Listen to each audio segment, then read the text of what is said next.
Welcome back to Likris. This week is Parshas Korach.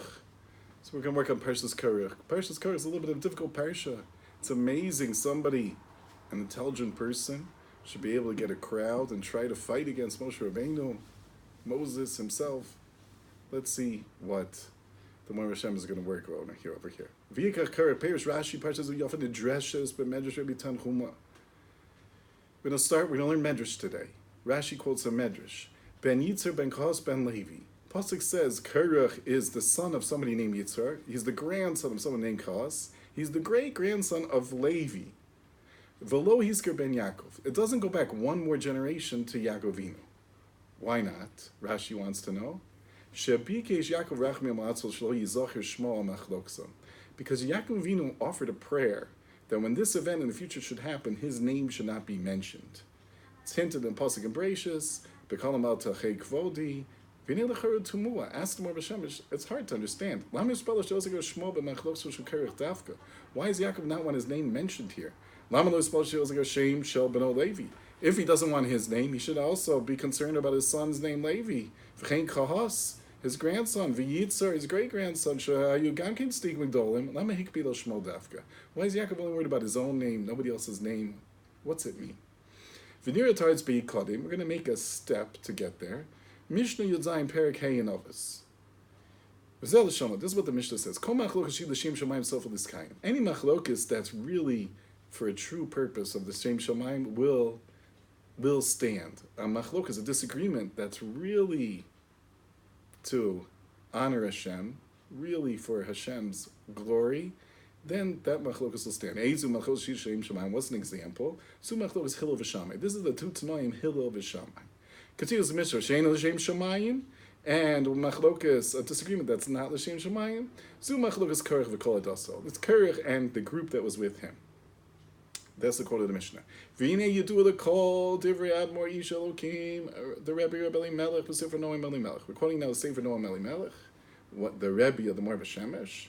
Shapir shel machlokas Korach v'Kol Adaso. Why does the Mishnah say the language Korach v'Adaso?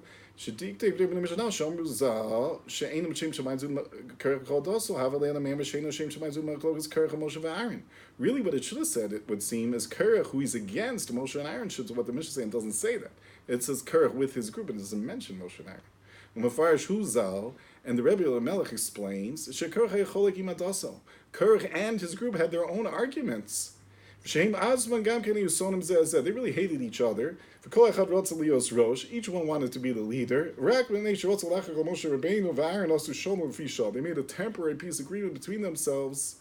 This is what the Mishnah means. Their internal machlokas.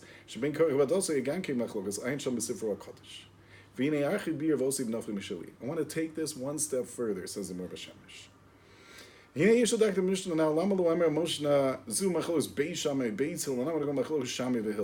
says Shammai Behil, the first generation, doesn't say both had Talmidim built the school of thought, Beis Hillel and Beis Shammai. Why aren't they mentioned? V'nir Tadocha Dafka, Shammai Behil Visha, Shammai Behil Chokel L'Shem Shamayim Dafka, Zer Ma'alocha Kachi, V'zer Ma'alo Kach, Ela Kachi Alocha. We find in this first generation machlokas between Hillel and Shammai, each is really for the purpose of Shammai. Each really wants to get what the truth is. They weren't doing for any other reason. They really want to know what the halach is. Rak l'shem Shamayim. Lafuki talmideim. This is not true by the next generation. Beis Shammai, Beis Hillel. Some of those people that are called Beis Hillel and Beis Shammai, even their Tanaim, they have a pniya. They have a reason why they want to do something not l'shem Shamayim. They argued who's the real Rebbe. The Beis Hillel want to say their Rebbe Hillel is the bigger Rebbe, and the Beis Shammai would say no, their Rebbe Shammai is the bigger Rebbe. And so therefore it's mixed in with gaiva, with bad midos, and therefore it's not really a Shem Shamayim, their disagreement. Though we really find that the Machlokes Beis Hillel and Beis Shammai does stand, really, the Machlokes Beis Hillel and Beis Shammai has both. It has truth. V'nesel and kiyum lahachzik el malchus shia kiyum. Avukula shem Yisrael lo hayu. But it wasn't totally l'shem shemayim. It wasn't totally pure. Kiyum malchus shamei v'hillel. What was a pure malchus? Only shamei hillel, the first generation. Gufayo shayot tzolur ber l'shem shemayim. Okay, no kedetani is a malchus shem shemayim is a malchus shamei v'hillel dafka. Therefore, it's emphasizing shamei hillel, the first generation. That's what was true without falsehood mixed in. V'hepach hayam machlokas Korach al Dasal. And the Korach and Dasal is the opposite of Hillel and Shammai. In Korach and Dasal, their argument, who should be rosh, there was no emes in it. Not even a hair's breadth. Okay, lo yakim klal. That's why it gets totally wiped out. Kamosha Pirish Rashi, kol davar sheker shein bo katzatz emes ein lo kiyum. Any falsehood that doesn't have a little bit of truth with it, it's not going to stand. Umiyad baboker ayaketzus over the machlokas. And so therefore the Pasuk says, and that's what happened. In the morning, the next morning, after Moshe Rabbeinu warned them, that's the end of the machlokas. They have a judgment made against them, and they're all destroyed. If it had been not that way, that Korach had with it some level of truth, then his machlokas, his argument would continue. What caused that Korach had no truth to it? Hello, Korach Korach himself is a wise man. He should have added some truth to it. It's going to help him. Really, Yaakov Avinu saw this in Ruach HaKodesh. He was spalo, and he davened and that his name should not be mentioned. What's that mean? Yaakov represents the truth. Then there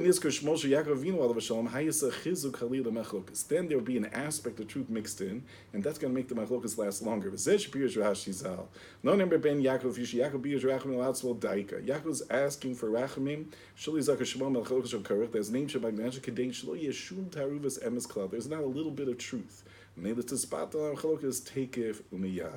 therefore the malchus is going to stop right away because it has zero truth in it. We see from this that many times there's truth and falsehood mixed together, and sometimes there's total truth, which is the goal. Sometimes there's total falsehood, which is going to be totally destroyed, and we have to work towards truth.